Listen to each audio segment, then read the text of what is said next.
Hello, everybody. Welcome to the Leadership Book of the Month. Hey, Brad, how's it going? Good, good. How are you? I am good. We are on Leadership Book of the Month number 54, and most of those together. I know, hard to believe. I I'm love Kelly that. Burns with Voyage Consulting Group. I advise leadership and executive teams on the leadership and culture issues that can affect the health and value of their company. All right, Brad, do your intro, and then if you have an update you want to share. Sure, sure. So, yeah, thanks everybody for joining Kelly and I. This is going to be a great discussion, book of the month. We're covering Ranjay Gulati's How to Be Bold. So, Kelly, and I'm sure you do the same thing I do. Whenever I'm describing what we talk about, people always go, "What's your podcast about?" Right? And I say leadership, personal development, communications, and there's just a little bit of pause, the soft skills. And each of our personal investments, we're personally investment, obviously, from the time 54 books, as Kelly pointed out, and the importance that these types of skills, soft skills, play. And we continue to develop our skills all the time by continually reading, having conversations, and being top of mind as far as all this contemporary in that space. So I really started to reflect on that. And I thought, gosh, we're 54 books in, and am I getting value out of that investment? That's probably the best way to put it. And if you think about this, and I follow a lot of entrepreneurs and CEOs, Elon Musk supposedly, and I haven't obviously talked to Elon personally, but supposedly he learned rocket science from reading books. The Google founders, Larry Page and Sergey Brin, they're both on record multiple times that when they were building Google, they basically read books of how to run a business, how to build foundational things, how to build corporate structure and culture. I mean, they read books.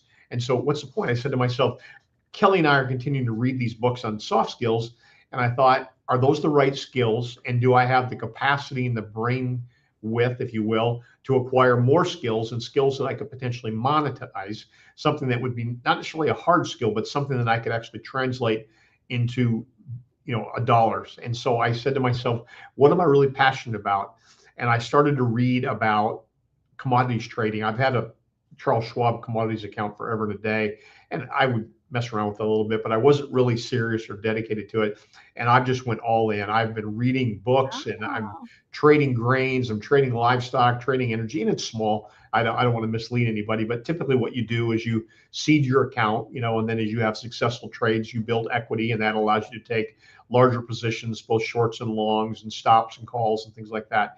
So my point to everybody here is that, just like Elon Musk, just like Sergey Brin, Larry Page, you can educate yourself on things that can make you more wealthy if that's something that you're passionate about. And no disrespect to anybody that maybe isn't that driven. There's a lot of different things that you can be passionate about that aren't related to money, but that just happens to be one for me. So, and again, it was just a function of stepping back and really reflecting on, hey, do I have the bandwidth to learn something more? Obviously, I know how to learn, and I think that's the underpinning of the whole thing, is having a process and the ability and the aptitude to learn. So I'll let everybody that's listening on the call kind of take that for what it's worth. But think about real estate, think about finance, trading, entrepreneurship, startups, kind of all of that category, and you can read an awful lot. One other nugget, and I think this is so fascinating. I met another author this month, a gentleman I've known for a long time, and he finally wrote a book. And I always ask authors the same thing. It's kind of funny now. Is writing a book a profitable venture? And I kind of laugh because I know the answer I'm going to get. And he chuckles and he said, no. He said, it's not very profitable. And then he kind of paused for a minute, but he said, it's a great conversation starter. And, and he said, it's a very expensive business card. And I can yes. see how writing a book would be cathartic. It'd be good for your soul. It'd be good for your brain. And even as this gentleman, this author said that, he commented, he said, yeah, I'm about 60% of the way through the next book. So despite it not being a profitable venture and enriching him financially, he's already on to his second book. Very good. Yeah, I would agree with that too, having written several books myself. But Yeah, yeah, so then if you're doing it to make money, that's probably not going to happen for most people. If you're exactly. already really famous or you killed somebody in some weird way or something, you're notorious, then maybe. But hey, back to your other point though about continuing to learn about the financials or real estate and all of that. I appreciate that comment, especially for Thank you. recent graduates or managers, leaders on their way up. The way to have freedom in your future is to not depend on your salary coming from someone else.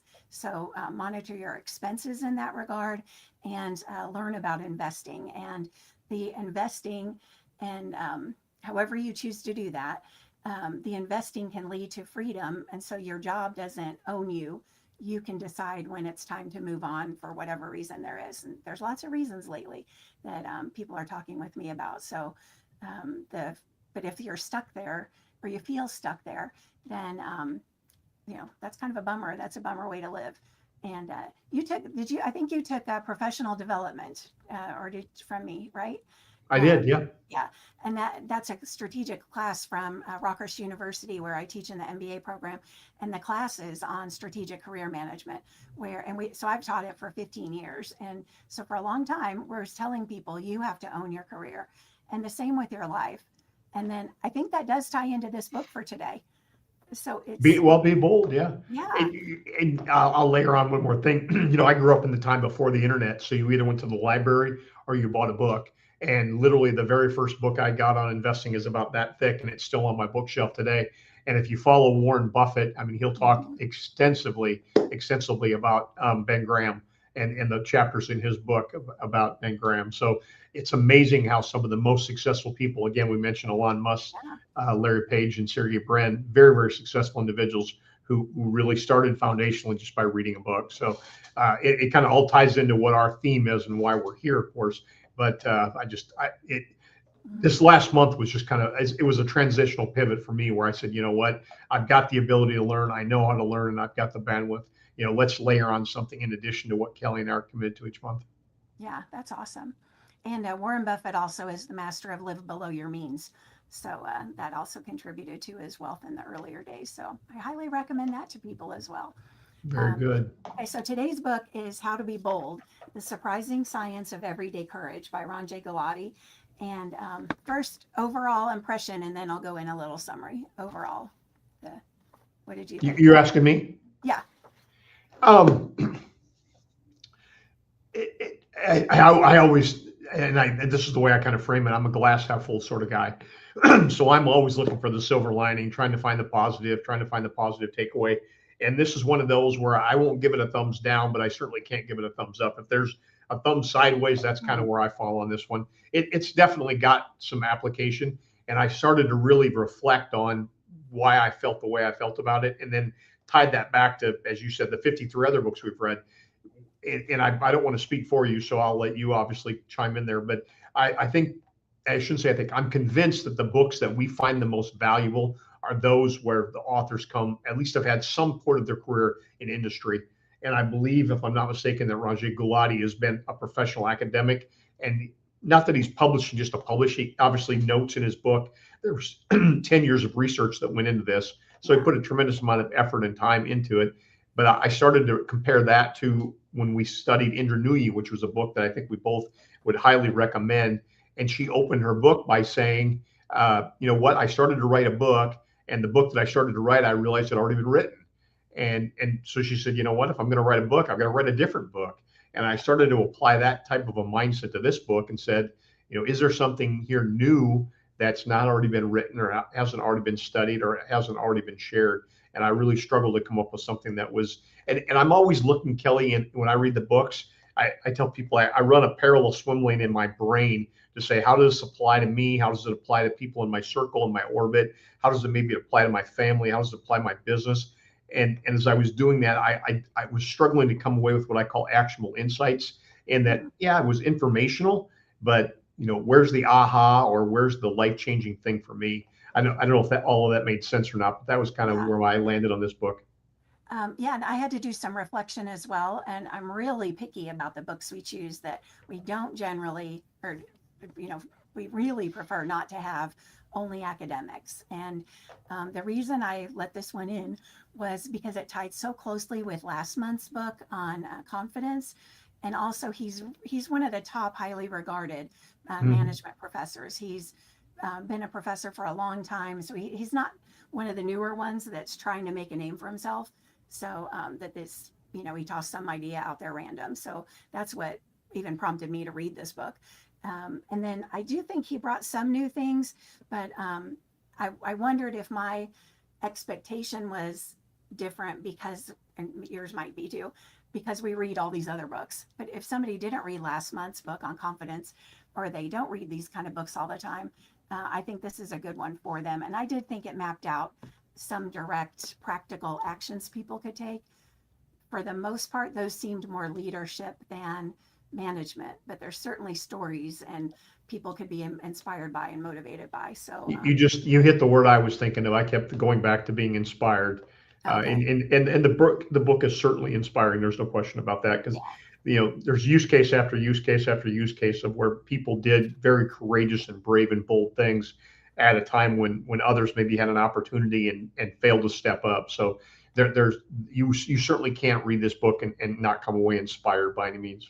Yeah, I think that was one of the main points too, was so people would understand it, because he did so much research. He's not just talking off the top of his head. Oh no. But so I think he wants people to understand that anyone can be courageous. And he uses the story, a lot of famous, well-known stories, and different leaders that we've all heard of. And okay, well, I'm not Gandhi, so people see those kind of stories and think, well, I'm not Gandhi, that's not going to be me, I can't do those things. Okay, but you can learn from him, and there's normal, regular people that are doing these things too. And he shared some of those stories as well. One of them in the banquet hall in India. Taj Mahal. Yeah, that was really remarkable. But so I thought that was a good point, that anyone can learn how to be courageous, and it takes muscle. You have to kind of practice it and build up and keep it going, keep it working, like our muscles, that they atrophy after a while. And then how he divides the book up is he uses 9 C words as the frame. So he focuses the first part of the book on how individuals can be more courageous, and that's 6 C words, and then 3 C words are for how organizations can do that too. So rather than us going through all the C's, or we're not trying to regurgitate the book here, I thought we'll just have a general conversation about it, like we usually do. Yeah. So what did stand out to you? Anything from the individual standpoint? Well, you hit a few things, as far as the famous people, Harriet Tubman, Philip Pettit, BlackRock's Larry Fink, and he's got a lot of different case studies that are very famous people. You mentioned Gandhi as well, and then there's people like the lady at the Taj Mahal, who was just a banquet hall director, and when that hotel was attacked by terrorists, she did some extraordinary things. So I completed basic training, and I thought this was kind of interesting, in 1986. So that's almost 40 years ago, and I didn't realize it until I was preparing the text today. But yeah, 40 years ago, and he mentioned several times about how the Marines go about creating this value of what he calls clan. It's one of the C's. Kelly mentioned the C's. So and it plays into courage, and how that bond's created, and how they share adversity. And I reflected back on my time in basic training about all the different drills that we were required to do. I'm a young 18-year-old boy, fresh out of Minnesota, thrown down to basic training in the middle of the summer in Georgia. And we're doing drills in the Georgia summer heat, which was a heat at that time anyway. I'd never experienced anything like that in my entire life. And particularly with the military fatigues and all the clothing and all the equipment. I grew up in shorts and tank tops, and anyway, I digress. But log drills and obstacle courses and long runs and sleep deprivation and on and on. And I didn't appreciate it at the time, but upon reflection, as I was reading the book, you can see how the initial training was on the individual skills, what I needed to know to be a soldier, and how that quickly transitioned into team and group goals that then allowed us to become accountable to one another. And without one another, there was no way we were going to accomplish anything, because obviously we were limited by being an individual versus part of a team. And that fraternal and community bond made us accountable to one another, and it instilled that sense of courage, another one of those C words. And as we became accountable, our mindset of what we could do as a team obviously changed. So compare and contrast that with some of the stories that he talked about, and one of them was of a lack of courage, almost cowardice, where he mentioned the Parkland, Florida school shootings, where the police went to the school's under attack, and rather than go in, charge in, whether you want to call it John Wayne or Cavalier, whatever you want to call it, the policemen stood outside and allowed the staff and the faculty and the children to be shot. And had they done something maybe a little quicker, a little sooner, lives could have been saved. So as I kind of compared those two, I said to myself, well, what would cause or not that police officer to not run in? Well, they weren't accountable in the same way that we were as soldiers to the soldier on our left or the soldier on our right. And it kind of all made sense. It kind of came full circle as to say, okay, that training in the military made us accountable to one another as a team, where that policeman in that instant, yeah, he probably was scared, had fear, no question about it, given the circumstances, but he had no accountability, no sense of clan, which again is one of those C words. Or I could see the opposite. Maybe they had so much clan for each other that they didn't look outside of that. They didn't want themselves to be in harm's way. And so fear took over for all of them. And so they didn't seem to have a plan, like what would we really do if this happened, which is odd, because by the time that happened, a lot of schools and organizations did have a plan. So there was a lot missing in that situation. But the individual courage has to come so it can contribute to the clan and the organization courage. And fear, he talks a lot about in the book, fear. And you know what, one thing I thought he talked about a lot that was good was, even as I just said, fear, I was going to say, everybody has fear. And so our tendency is to say, just get over it. And he's saying, no, you don't have to get over it. It is part of life and part of what we're going to experience. So don't try to deny it or underestimate it, and try to build the muscle for it. And then when you have a situation like that, or not only those big, huge ones, but it could be even fear of speaking up in a board meeting or in a tough management meeting, or fear to take on a project that you've not done before. So there's all kinds of, from smaller to bigger things. I had one recently with a friend who wouldn't try, I can't remember what it was now, but wouldn't try the food from their husband, and was just like, ew, it looks gross, like, okay, so, it's just, so it can be a tiny little thing like that to a bigger thing like a school shooting. But our expectation that we're less than if we're afraid, because we shouldn't be afraid, and just suck it up and go. And, those kind of mindsets that people get, I think that's a problem. And that's something that he talks about, overcoming the fear. You mentioned several things there. The first one was the presentations, and some of those. I used to have a saying and I coach my team all the time. I said the presentation is a product of the preparation. And in order to achieve a first-rate presentation, you have to put the preparation into it. Gulati uses the term self-efficacy, which is basically just practice, right? Drilling. And he uses multiple stories throughout the book. One particularly that resonated with me was that and I think it was actually him, was going through flight training to be a pilot. And, he had several flights with his flight instructor, and then eventually you move up to where you can solo. And I actually did that as a young guy. And I'd never done it the way they did it, where they took multiple planes up, and the instructors up there, and they're all in their own plane, which I thought would be kind of interesting. And one of them got into a cloud and lost his bearing and became a little bit disoriented and was a little bit scared, back to Kelly's point. And the instructor, calmed him down, and he was able to navigate through this difficult conditions that he was in right now. But the whole point of making their self-efficacy, which is really, in the way I look at it, it's a fancy word for practice. Right? Becoming not necessarily a subject matter expert, but at least becoming knowledgeable about the task at hand. And the more knowledge you have, the more control you have. The more control you have, by definition, you will have less stress and less fear. And the self-efficacy also, the practice helps you create the circumstances, help you have a step in it, have agency in it. But I also think it's, we become what we prepare ourselves for, or what we don't prepare ourselves for. So if you do want to be somebody that can speak up and do so honorably, and he had some examples, like you don't admonish the people and, point your finger at them and stuff, but there's ways to be effective in that. And there were specific processes he talked about that also were talked about last month, with assessing the situation and, what's really happening versus what my narrative is that I'm telling myself. I forgot his exact wording, but similar to that.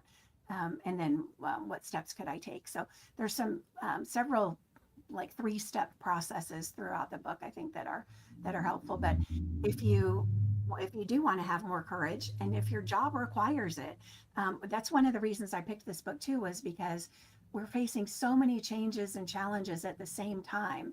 And that's different than 20 years ago. When we were coming up as leaders, we might have one big change a year and people be freaking out.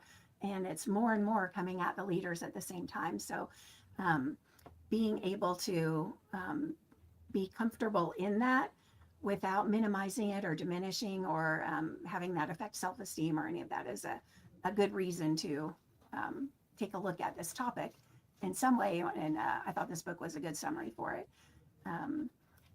What about, I've talked about, he talks about it, courage is a muscle. Have you had experiences with that, or have you been, how have you built courage, or what have you seen people do? Yeah, I think a lot of it has to do with experience that comes with it, being confident. And you get to a point, particularly at my station in life, where there isn't much out there that you haven't seen before. And you get to this mindset of, if I can't do it, and I actually wrote this in my script, my comments about leaning into the network, right?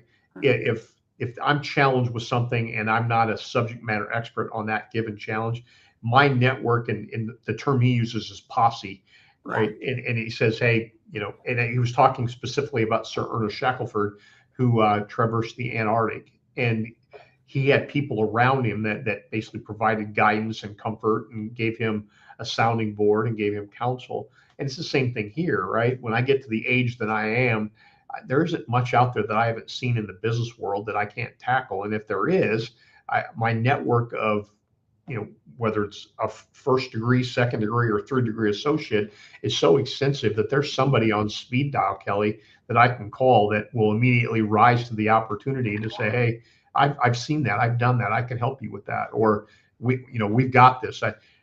For those of you who aren't in Kansas City, there's an attorney in Kansas City. His name's Mike 𝗕𝗢𝗄𝗧. He's a injury law attorney, and his tagline is, he's a football player, college football player, but he looks directly into the camera and he very convincingly says, hey, we got this.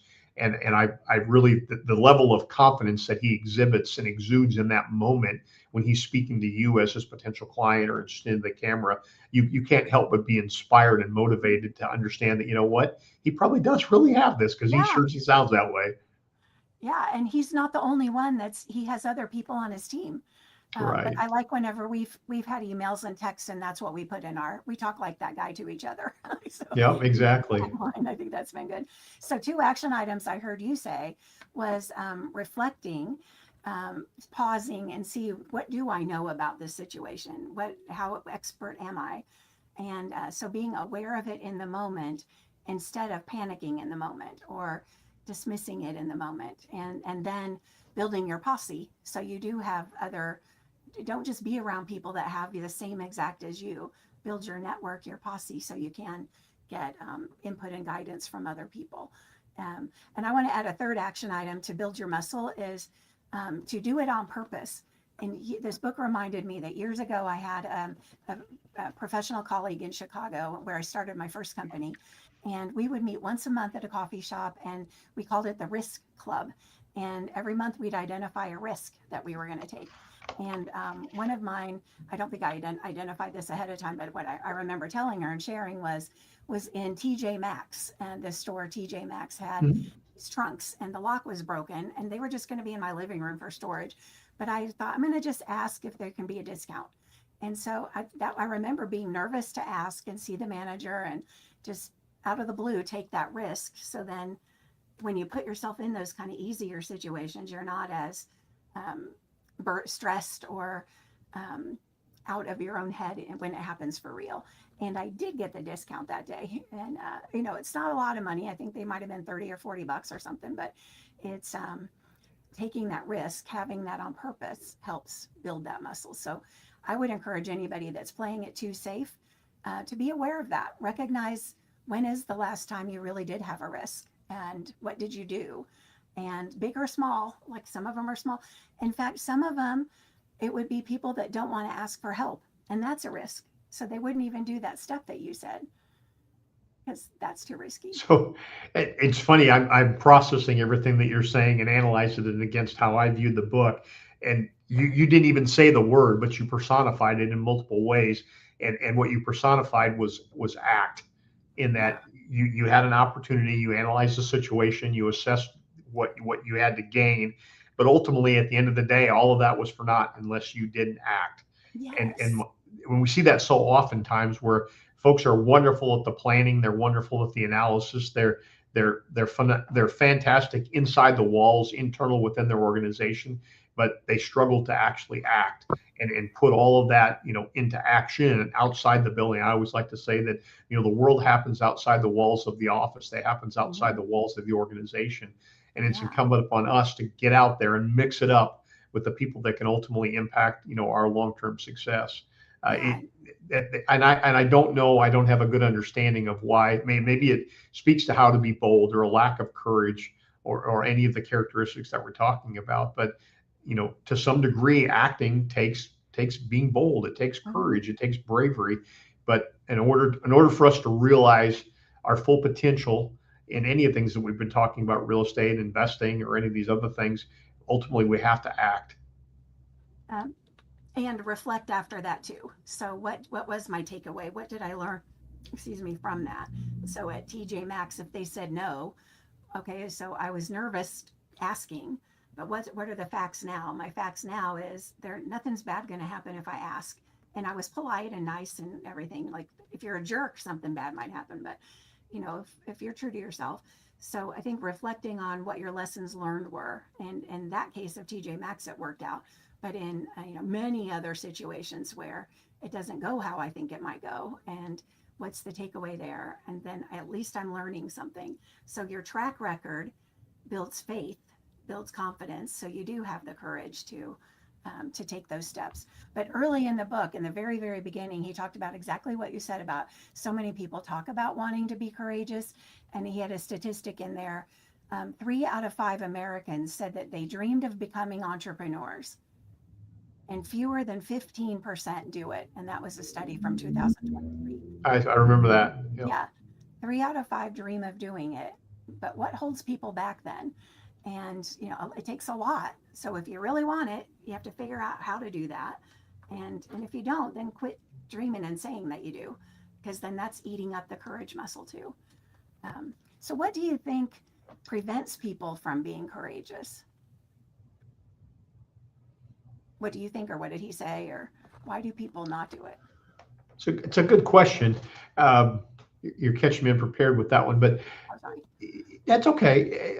If you say, what prevents people from being courageous, some of it has to do, I believe, where people are always looking for somebody else to step up.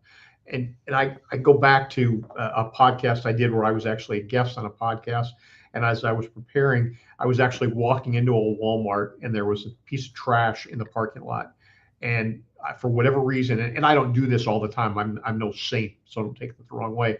But I just said, you know what, I'm going to pick up that piece of trash. And I've walked by trash, we probably all have, but I picked up that piece of trash and I found a trash can. As I went on that podcast, right, I said to myself, if not me, who?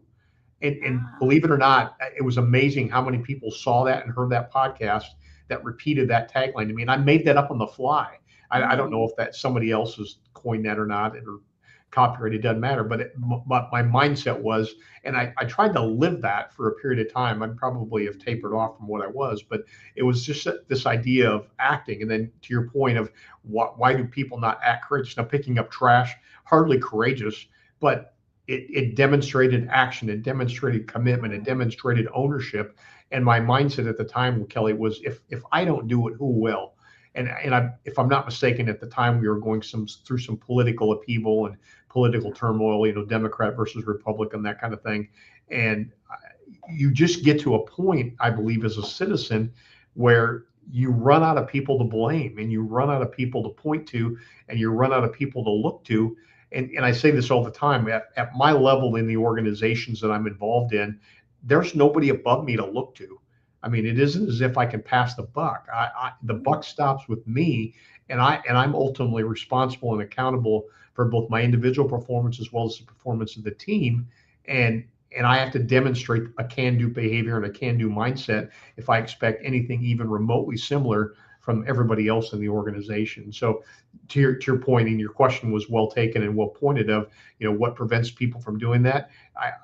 I believe, and I'm convinced, it's this idea that somebody else will ultimately step forward, but by stepping forward, right, you're making yourself vulnerable, and you're taking on accountability, right? You're taking on a level of scrutiny and analysis that, maybe not everybody's ready for that level of oversight. But if you stay in the shadows, if you stay out of the limelight, right, the returns and the rewards that you stand to gain or not are probably severely diminished, in my opinion. Well, and that's something that organizations need to look into. How do they respond when somebody speaks up? In the book, he shared a data point. I think that the number was 40% of the people in the survey knew something significant was wrong in the organization, like a quality or the air or something like that. Workforce contamination or something. And 40% knew what was happening and they did not speak up. And so because the organizations admonish those people get fired for speaking up. They get the reputation as the devil's advocate, the one that doesn't want to do anything, that just complains all the time. And so people just want to head down, mouth closed. And I had a boss whose philosophy was that. And she would not speak up. Head down, mouth closed was her philosophy, because she didn't want to have to look for a job. So she was letting a lot of stuff get away. A lot of things happen. And also people don't speak up in business because they choose profit over doing the right thing sometimes. If I speak up about this, if I speak up about that person that I saw lying on their expense report because they took their family on the trip to Europe for this business conference, although the company wasn't supposed to pay for that. But wow, that'll make him mad if I push back on that. And then we won't have business development coming in. And so, people are fearful for their jobs, fearful of how they'll be treated. And a lot of leaders don't handle it well when people speak up, and they take it personally. And so people just shut down. And then when people shut down, what's the implication of that? What's the effect of that? Is they're not going to bring creative ideas either. So you miss out. Yeah, I believe he covered that under the culture, the C culture is where that fell in. Right. So there are specific things organization leaders need to do. And I don't think he talked about this one, but I kept thinking about it, was they need training. So leaders need to have training of how could you respond in those situations, and how to create, how could you, he did give these kind of things, how to reward people that do bring up ideas that are fresh, or perspectives that are fresh. So there's all kinds of stuff, but training is definitely one too.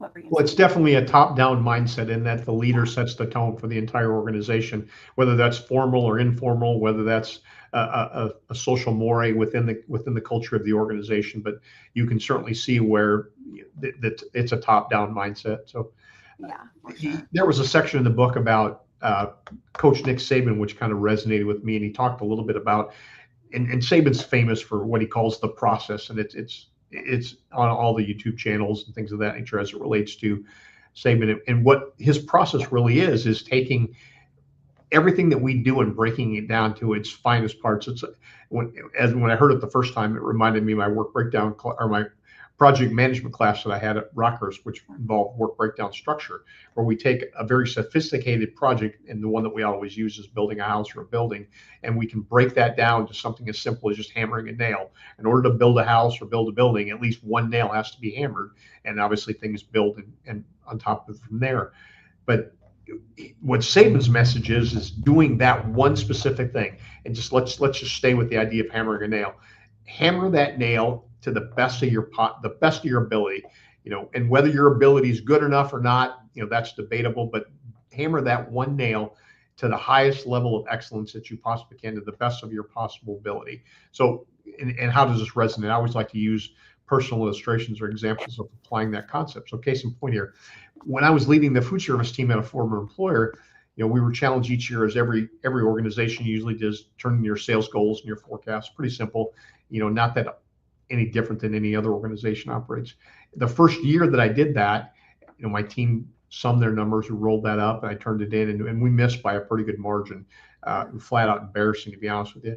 And I can recall vividly that how badly we missed, and I said to myself, I can only blame myself. I can't blame the team, right? If the team wins, it's the team. If the team loses, it's the leader. And we lost. So the only place to look is what I call the man in the mirror.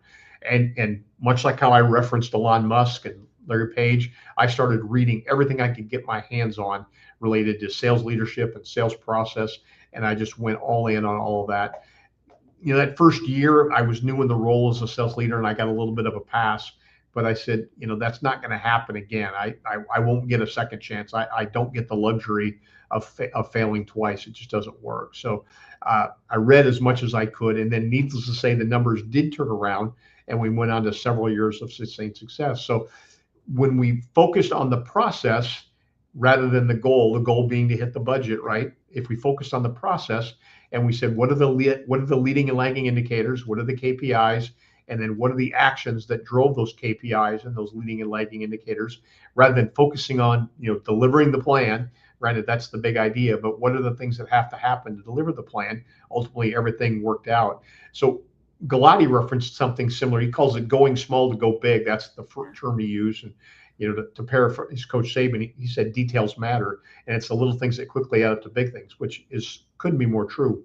So if we're thinking and putting this in terms of being bold and courageous, you know, we think of this as controlling what we control, and by controlling what we control, we in turn gain courage, and that courage in turn allows us to be bold. Mm-hmm. Yeah, right on. Yeah, I've studied Nick Saban a lot, but your story or what you shared reminded me of Michael Jordan when he was playing back in the day, and he talked a lot about visualization and about breaking down every step at the free throw line, and how he bounced the ball, how he held it, and what he follow through, and the minutia of every step. And that's when he focused on each piece, then that led to the greatness and even in layups and all the things. So I think that's a good takeaway right there. And leaders could think about that when someone speaks up. What are the steps? How do you handle that? What words do you say? Are they rewarded for that or punished for that? What does their direct manager say? Understand what that practice is so that people will take those steps. And when you're thinking about like AI came to mind of, a lot of leaders aren't doing much about AI. They're letting all the technical people do stuff. And they're saying, don't put us in jeopardy. But you're not. That's funny that you mentioned that. When I started talking about additional skills, I mentioned finance and real estate, entrepreneurship. AI is right in that category of saying, hey, if you want to read something in addition to what Kelly and I are talking about, each want the soft skills, boy, you can't go wrong in consuming as much content as you possibly can about AI. And I wrote a book about it and that was me out of my comfort zone. I wrote a book last year on the basics of Gen AI because leaders kept talking to me about their fears about it. So I thought, from a normal person that's not a technical person, tech savvy, but not a programmer by any means. So I took that chance, and that was a big risk for me to do that. So that's one of my other examples. But the thing about all of that was that you have clarity when you know the steps, and then that leads to the confidence that can lead to the courage. And those 3 C's are something I talk about with clients all the time. Two other points I thought that were kind of interesting.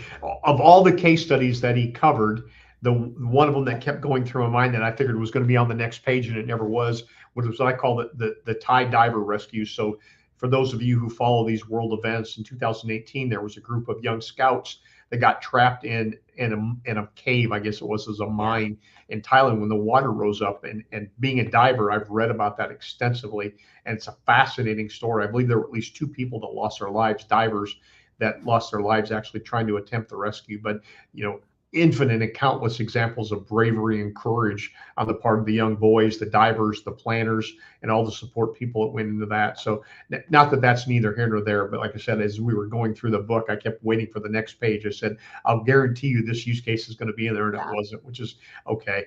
The other thing that he mentioned, which I thought was interesting, was, remember back when you were a kid and the schoolyard bully came, whatever he was doing, came for your lunch money or whatever. But recall that he never came by himself, right? And he even mentions that in the book. And the point he was making is we tend to be more brave or bold when we come. He calls it his posse, which I mentioned earlier. Sir Shackelford, right, had a second. His name was Thomas Crean. And I liken that again, examples, right? When I started my endeavor at Seaboard, which was my previous employer, I was the one and only food service employee. And so I had no specs, no products, no customers. I had no nothing. And it was basically build it. Well, I got one win, one became two. And then you guys are familiar with what they call the flywheel effect. And eventually the business got big enough that I could hire a second. And it was amazing, Kelly, how having that second person on my team, just made me more courageous and more bold and more confident. And, two became four, four became six. The interesting thing about that story is I was at a trade show this week in Florida, and the gentleman that I hired is actually still with Seaboard today. And he came up to me, and I'm very proud to say that he's now my friend as well as a colleague and a peer in the industry. But it was just interesting how developing a team and having support around you has a tendency to make us all more confident, more bold, and more courageous. I love that. And that requires you to share, to open up, to share, to let him come on the team and do stuff, not just wait to take orders from you. All of that takes courage on the leader's part and on the employee's part. So yeah, kudos for that. Yeah, that's a good one. Well, anything else on this one, Kelly? I think that's, I could talk about it a lot more with all the different changes and the different business applications of this. And so we always talked at the end about recommending, and we talked about that a little bit before, but you were kind of. Yeah, that's whatever symbol that is, that's me right there, right? Yeah, I'm on the fence. Like I said, you're not going to go wrong reading this one. There's no question about that. Are there other things that maybe I would redirect my time if I'm resource scarce? I would say that would be the case. But the way I thought of it in my mind, I'm not going to go Simon Cowell scorched earth on you and tell you, absolutely no way, no how. But I think there's probably other areas where one could redirect their energy if they had to choose. And I would say if you're choosing between, I think this book would do well if you read last month's better. So I have the link to the voyagecg.com/leadership books, where you can see the confidence map. You can there's a link to the Amazon link for all the books, and the links to all of the broadcasts are on that page, but you can see last month's there as well. That's why I keep putting that up. So yeah, I love the website. I don't know how many people actually take advantage of it, but it's very, very well done, and it's a wonderful resource. And I'm constantly directing people to that, and they'll say, "Well, send me a link to your website or send me the link to your podcast." Well, it's a very, very well done. It's a wonderful resource, and I actually was referencing it this morning. I was sending out an email to a national chain account and talking a little bit about my background, and I said, even if you don't spend the time to watch all the broadcasts, the value in that is reading lists. And again, for those of you who follow folks, Bill Gates publishes a reading list. There's an infinite number of people that publish reading lists, and it goes back to this idea of social proof, and that somewhere down deep in all the side of us, we all want to read, we all want to invest in ourselves, but we're just a little bit risk averse. And just the fact that maybe Kelly recommended a book, or Brett recommended a book, or Bill Gates did, we're more inclined to pick up that book than having not had it been referred or endorsed by one of us. And that's one of the reasons I continue doing this is, it is one thing when you see Bill Gates or some of the more famous and billionaires recommend books, but we're regular people. And so while we both have been reading these kind of books forever, that's a little bit unusual, but I hope that it's inspiring to people to know that regular people are reading these books. And I read 3 or 4 a month. And so there's a lot I don't share with everyone that don't become part of our conversations, but I hope people, give that some credit, or some, take some inspiration from that. We're regular people. We're able to read them and apply and get benefit from it. So my recommendation. I'm going to take that as a compliment, Kelly. I'm a regular person. Yes. So next month we're together on Thursday, the 27th, a little later in the month. So our topic next week is Practical Leadership by Dr. Janet Ply. And what if leadership wasn't about power, but about trust? Love that word. Boy, I can't tell you how often trust comes up in so many of the texts that we read in conversations, and it's just foundational.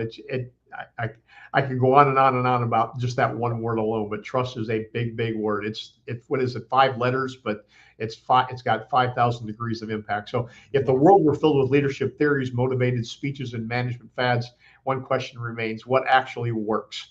We'll explore Dr. 𝗕𝗢𝗢𝗡's award-winning book, Practical Leadership, and very current, right? 2026 Axiom Gold Medal winner that cuts through the noise with simple promise. Leadership isn't complicated. It just has to be intentional. And again, I love that word too, intentional. So you got 2 great words that are ready. I'm already excited to dig into this one. It's sitting at home on the bookshelf, so we're ready to go. So Kelly, we're over halfway through 2026 and not far from planning for 2027. I've got a few titles in mind already, and I know I've got at least one author who's more than willing to join. So I'm excited about that. But we'll finish out 2026 strong. So and the author is joining us next month. So oh, great. Here with us. So yeah. Yep. So thank you for today, and thank you anybody who joined live or who watches this later on YouTube or on LinkedIn. We're very grateful for that, and look forward to sharing practical leadership from 𝗕𝗢𝗢𝗡 next month. So last word? Keep learning, keep reading, and keep investing in yourself. It's the best investment you'll ever make. Yes. Yay. Thanks, everyone.